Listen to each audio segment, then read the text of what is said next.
Ringside Junkies. Junkies, baby. And we got news for you. Just in case you haven't heard, there was 2 big victories for Conor Benn and Tyson Fury, known as the Gypsy King.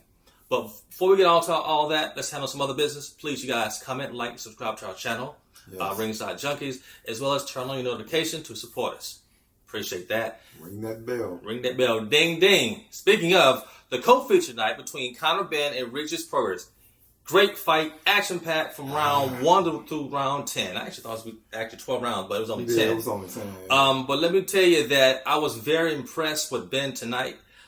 His composure from round 1, round 10. Even with Regis, bringing him in and beckoning him to bring in that pressure, he remained focused all night long. He just kept that range all night long with that jab, and when he on the inside, he would land body shots. Oh yeah! Oh my gosh! But Regis got some body shots in too, but it was just wasn't enough. It wasn't enough. Wasn't enough. With Regis, I like his game. His game plan was just to stand there and wait for counter punches from the kid, because Conor was very aggressive. And he was waiting to maybe set some traps and try to catch some counter punches. It just didn't work.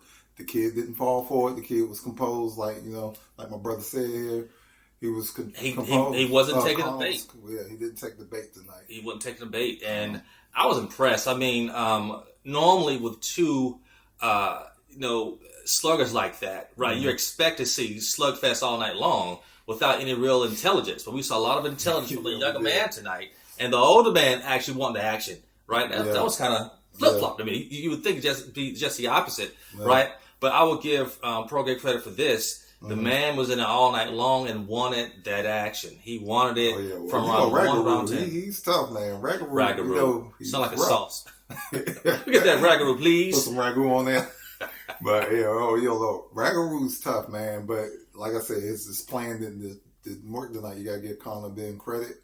He was, like I said, he was composed, but I'm a little Ragaroo just didn't have a plan B either. It's almost like he was just, he wasn't surviving in there, but at the same time, I just think he was content with sitting in the weeds, waiting to try. I see it different. I thought, my belief was, I actually think that Progress was actually hoping to get a slugfest all night long. Right? Yeah. But that Thundercat, man, he won't have it. Like, nah, bro, you come get these jabs. Take that. And then Ragaroo Regis, you were in there talking tonight. You were just talking and getting hit. I'm like, man, do something. You talking, but, Conor bringing the action. But I will say this right here, though. Listen, Regis, you should thank Conor tonight, because he gave you a lot of tattoos on your face and match what's on your chest. So, oh man. No, that boy face was tatted up. Y'all seen it? If you haven't seen it, we're gonna put some clips in. Oh my gosh, I'm talking about. Yeah. So what does this mean for Conor Benn, man? At this point, I don't know if you talk about that, but Conor was leaking too, though. No, but I know it's it, but I'm just saying he was leaking too. What you want? He had tattoos to match his chest. Look at you, I'm talking about tat. I'm free. Look, at least all he needs is one Band-Aid. Yeah. But Regis, bro, he wrapped their whole face up like a mummy. And look, he's still talking too. Like, he's talking the whole fight with the freak, man. But it sounds like he did give him some props at the end. Because I think he said earlier throughout that fight that he actually sees something in Ben that he sees in himself, like the younger him, maybe. Right, because as Regis was coming up, he sees something in Conor in himself, meaning that he'd been there at that stage where he was trying to get up and coming and get those big fights with the big fighters. So you think this is him kind of handing the torch off to him? There could be a changing of the guard there in that sense. But the question is, will Conor be able to hang with the Ryan Garcias, the Devin Haney's, even Shakur? Can he beat Shakur Stevenson? We don't know. I think with your cerebral fighters, he's going to have a little trouble in that. But I think the guys who like to brawl, right, he'll have successes with, like the Ryan Garcias. But even your Devin Haney's. I would give him Devin Haney. I think that would be a great fight. Yeah, I mean, if you get Devin on those, I ain't going up deep. I ain't said it. Ooh. Bill probably watching. Hey, Bill, call me, man. No, but I think at this point, just with the performance side of Conor, but I think the sky's the limit. Hey, man, good for you. Way to go. And Regis, man, I think you got a couple more fights in you. I'm not going to call you a gatekeeper, but you're dang sure standing at the door. I am. Sorry, Ragu. As much as I love you, I think you are at that point now where you are the gatekeeper. Because you've already, like you said yourself, you already been to the mountaintop. And I've been to the mountaintop. Now you're the person that these up-and-coming fighters have to pass the test on. So Conor passed one test tonight, and we'll see what happens in the future for Conor. But much respect to Conor. Great job tonight. This fight was actually easy to score. Dana and I both had it 98-92. Winner of Conor Ben. Now for the main event tonight, right there, we thought we were going to see fireworks and sparks. It was more like a fizzle, really, right? So I'm so glad that we had the co-feature tonight. The main event, Tyson Fury versus Arslanbek Makhmudov, if I said his name correctly. Pretty much how we expected it to go. The Lioness of column came straight forward all night long. I think by the fifth round, Tyson Fury was softening up their body. Yeah. And I think what you said earlier, or someone commentated, Tyson went to his bag and pulled out everything and pretty much done what he wanted.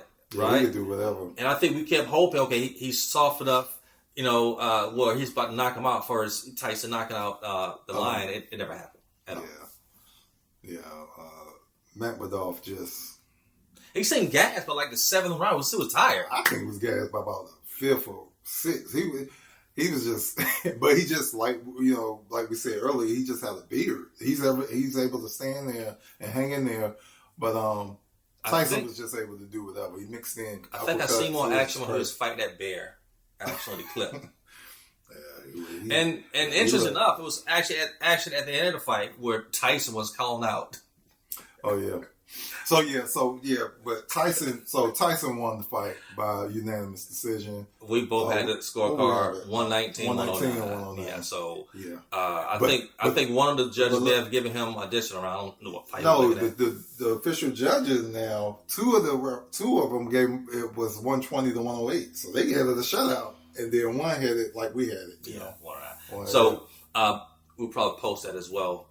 But back what I was saying, at the end of the fight, the shit on smoke that Fury tried to bring was calling out Anthony Joshua. Yeah. Now, I don't know what Joshua's on. He just seemed way too relaxed out there. But he did bring up that, he had a loss about 4 months ago, so he was kind of still going through that. So I was hoping we'd see some action to kind of make up for the lack of action in the ring with between those two guys. But nothing happened there either. Yeah, but Anthony Joshua have a point. I mean, it looked like Anthony Joshua was being a little bit, smug tonight. But you got to remember, Anthony Joshua have been throughout his career chasing Tyson Fury, wanting that fight. And so for Tyson Fury to act like he the boss, no, you're not the boss. I mean, now Anthony Joshua is that name. I remember back when Anthony Joshua, his coming out party was when he beat Vladimir Klitschko. Okay, he beat Vladimir Klitschko. Who did he call out? Tyson Fury. Where were you, Tyson? Y'all were both like in y'all's prime there, and he called you out and you didn't answer because at the time you were Tyson. It was you that was the kind of the A side. Well, Anthony got a point. I think though, as we look into the stadium tonight at the fight, packed house. UK fans really support the box over there, right? So, reason I say this right here. No matter who fights who, it's going to be a packed house and they get their money, so just fight them, right? So, I'm thinking maybe something else going on there because it's not like the fight won't sell. So what other reason would he not? I think it's just that reason. It's that reason right there. Kind of like, I want to think about like Keith Thurman and Earl Spence. Okay. You know what I'm saying? I see what you're going. See what I'm saying? I see what you're going. It's kind of like with that. Earl was always, Keith was the guy, and Earl was chasing him, and he would not bet. He wouldn't move. But now Earl becomes the guy. Or now when Keith Thurman was going through what he was going through, now I see some stuff like that. We could even go further. I ain't gonna go too further, but when B-Hop and Roy Jones, you remember that? I want to take it back to the 90s. Yeah. But I had to agree with Roy on that one. Because B-Hop, you just won the tournament with Trinidad. So why you want 50-50? 60-40. 60-40. Y'all remember that? Yeah. Well, look, that's going to do it for That's us. it, yeah. We appreciate you guys tuning in to Ringside Junkies. Yeah. Please don't forget to comment, like, and subscribe. Hope you guys enjoyed it. No, we did. Yes, indeed. Peace.